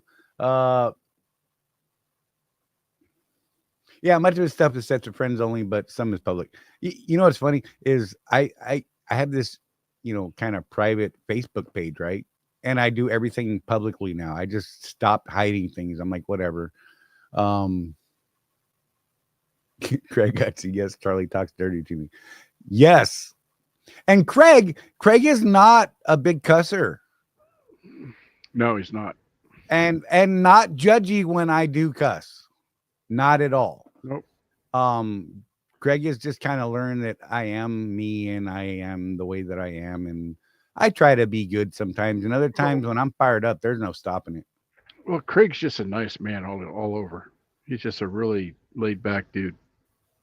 So Jeff has snacks. What? I want snacks. Ida, you know what? I walked out in the front yard to go throw something away in my recycle bin today, and I realized that ginormous fish tank is still there. Just saying. You should probably just come get it one day. Life on 18 Wheels claims that we went a whole show without any politics, and I say nay, nay. I mentioned Elon Musk. Right? Shock replacement miles. You know, we had that question on the group a couple days ago. Right. So there's a couple different schools of thought here. And I'm a fan of change your shocks when you change your tires. And clearly, if you see visible leaks and you know, which is a sign of broken seals or things like that. I mean, I had one pair of shocks that was working fine, and I literally had them so many years that the outer casings had rust holes through them. Mm-hmm. Right. And they had to be cut off with torches because they were so corroded on that truck for so long. But they were still good. Ida, it's okay. I have a potty mouth. We can offend the customer together. Exactly. Just saying. Yeah. There's quite a few times where I have to call Ida and say, Ida, so I said a thing here at this store. I'm just letting you know what's happening ahead of time before that report gets sent back to you. Just saying. Yeah. But Chris, yeah, there's a couple different ways of looking at it. Some people, you know, put a number on it. Other people will tell you, you know, just change them when they visibly appear to need it, such as, you know, leaks or things like that. There should never be any oil on your shocks, right? There should one of the guys on the Swift private group, he had shocks replaced like 3 weeks ago, right, and blew one already, which is crazy. I've never seen it happen. He was wondering if there was some sort of warranty on parts, and I think there is like a 30-day warranty on parts if you got it done at Swift. If I remember, yeah, I would think so. Cool, Tim, do that. 185 again. I mean, Chris, you can look at your tire wear if you've had the same tires. Sometimes that'll indicate whether or not you've got a shock going bad, depending on the wear pattern. There's lots of different ways to handle it. It's probably a good rule of thumb every time you change your tires. I for whatever reason, that just sounds well, that's what Beckett and those guys have said for the longest time. It just makes sense. It's one of those preventative things. They're not super expensive, and they're super easy to do yourself, provided they haven't been on there for 9 years. Or you could spend the big bucks to get those fancy shocks that have rebuildable the lifetime warranty on them. That's kind of an interesting one. The Road King shocks. I understand that they're really stiff, though. They will absolutely hold your truck to the road. Right. But they're very stiff. Bad new shock or overloading it too quickly? What? I think it was just a bad new shock, honestly. What's overloading it too quickly, do you think? Do they have a break-in period? I wasn't aware of that. I've never heard of such a thing. Thanks, Tim. I just got the notification. Life said he learned a lesson last week about not getting into it with liberals. They hit below the belt when they lose. Honestly, I don't think they have a monopoly on that one. Right? Yeah, I think that's equal on both sides, really. All sides. I think it's just a human thing sometimes, which is sad to say, but whatever. What's really crazy, though, because I used to debate people politically all the time, just because I thought it was fun. It's interesting when both sides claim to be the winner of a debate. That is fun.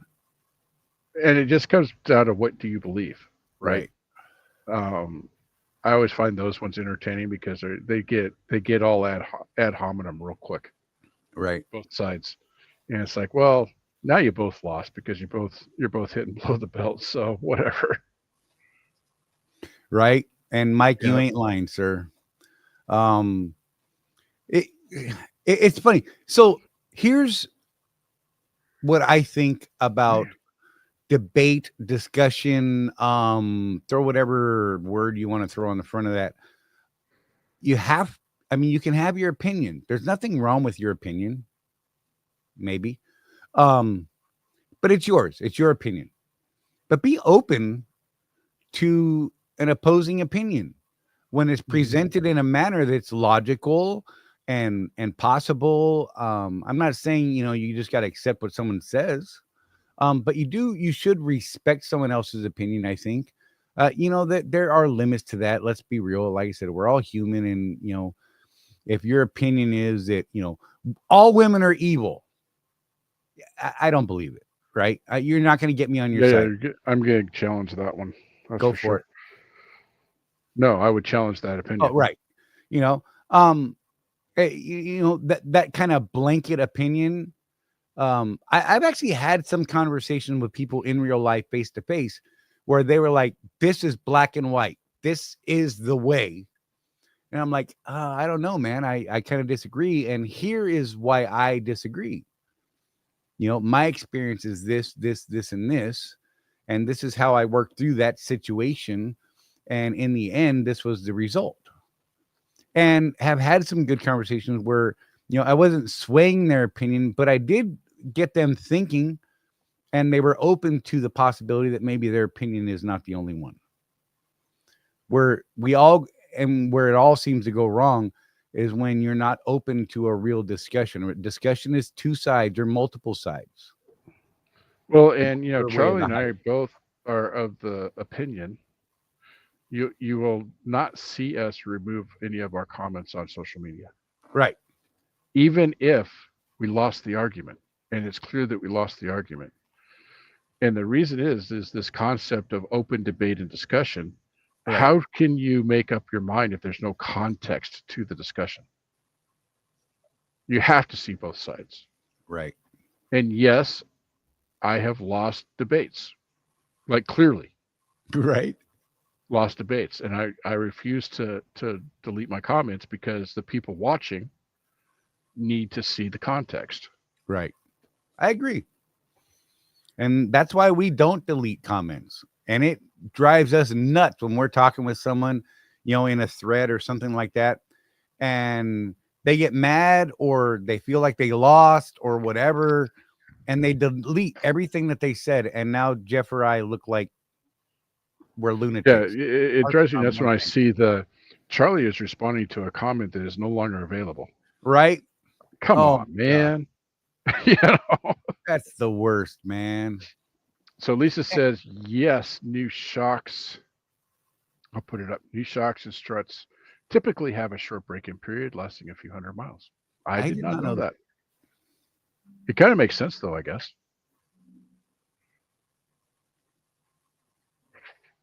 That's a good one, Mike. In college, you took a psychology class just to learn how to have discussions without them turning into arguments. AI helps me with this, like I mentioned earlier. And Charlie and I know of a book, Crucial Conversations. Great book. The Crucial Learning Group. Great book on how to have really critical conversations with your organization, even your spouse or whoever.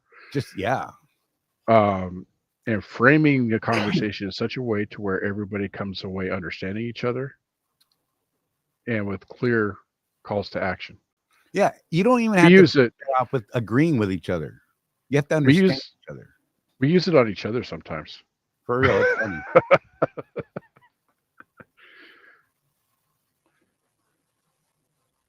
Yep. That drives me nuts too, Life on 18 Wheels. Yeah, he said it's the name calling for me. I'm open to discussion, but keep cordial, relatively speaking.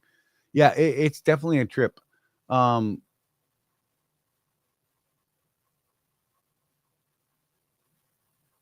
Sorry, I got distracted by a notification. 1 minute warning, Lisa said. Oh, we're already past it. We're at it. But yeah, look, you know what? If you're going to have a discussion with someone, be open to their opinion. Look, if they're just crazy, they're crazy, right? But maybe they're not crazy in their head. I'm just saying there could be another way of looking at things.